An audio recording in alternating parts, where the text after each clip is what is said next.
আমরা জানি না প্রথম 15টা কমিশন করা হয়েছিল, তারপরে 9টা কমিশনের উপরে জোর দেওয়া হয়েছিল, তারপরে 6টা কমিশন আমাদের সবার সাথে কথা বলেছে। তখনই আমরা বলেছিলাম যেরকম করে প্যান্ডোরার বাক্স খোলা হচ্ছে এটা বন্ধ করতে পারবেন তো। এখন মানুষ বলছে কোনো ঐক্যমত্য কি হবে?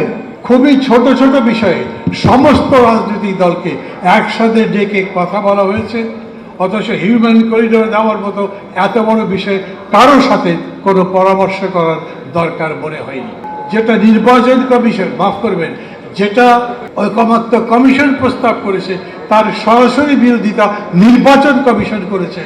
সেগুলোর নিষ্পত্তি কোন পথে হবে সে সম্পর্কে সরকারের কোনো উদ্যোগ আমরা দেখছি না। এবি পার্টি অল্প দিনের মধ্যে, আমি একটু আগেই বলেছি, শুধুমাত্র নিজেদের উপস্থিতি প্রমাণ করতে পেরেছে সেটাই না, খুবই আন্তরিকভাবে এই রকম জটিল পরিস্থিতির মধ্যেও সামনে যাবার একটা দিক নির্দেশনা জাতির সামনে হাজির করবার। এটা এমন একটা পরিস্থিতি যখন জটিলতা চতুর্দিক আপনাকে গ্রাস করে ফেলবে, যখন মানুষ বুঝবে না হচ্ছে কি, মানুষ প্রশ্ন করবে নির্বাচন কি হবে, সত্যি সত্যি কি অবস্থা ভালো যাবে নাকি পরিস্থিতি বদল হবে। হঠাৎ করে নতুন করে এমন এমন স্লোগান উঠবে যা রাজনীতির সাথে যায় না, এমন এমন বক্তব্য হবে যা নির্বাচনের সাথে যায় না, এমন এমন দাবি উঠবে যেটার বাস্তবিক অর্থে কোনো বাস্তবতা নাই।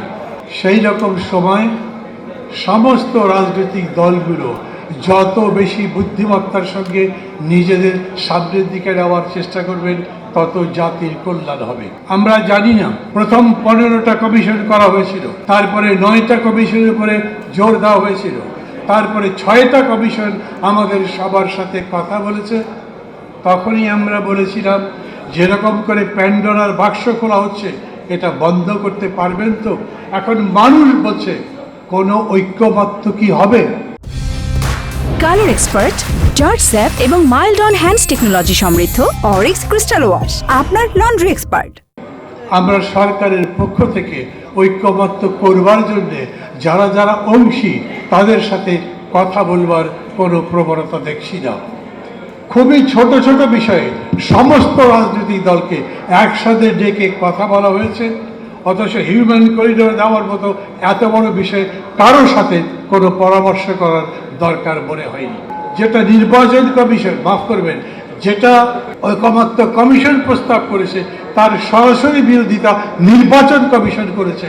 সেগুলোর নিষ্পত্তি কোন পথে হবে সে সম্পর্কে সরকারের কোনো উদ্যোগ আমরা দেখছি না। কথা লম্বা করবো না।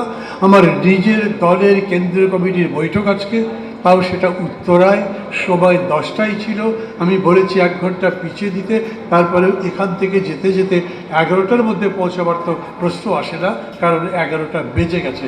তারপরেও আমি আপনাদের সবাইকে আমার ব্যক্তিগত পক্ষ থেকে, আমার দল নাগরিক ঐক্যের পক্ষ থেকে, আমার দলের কেন্দ্রীয় কমিটির পক্ষ থেকে আন্তরিক শুভেচ্ছা, অভিনন্দন জানাচ্ছি। আপনাদের যাত্রাপথ আগামীতে আরও সুন্দর হোক, সুগম হোক, সফল হোক। ভালো থাকবেন সবাই। খোদা হাফেজ।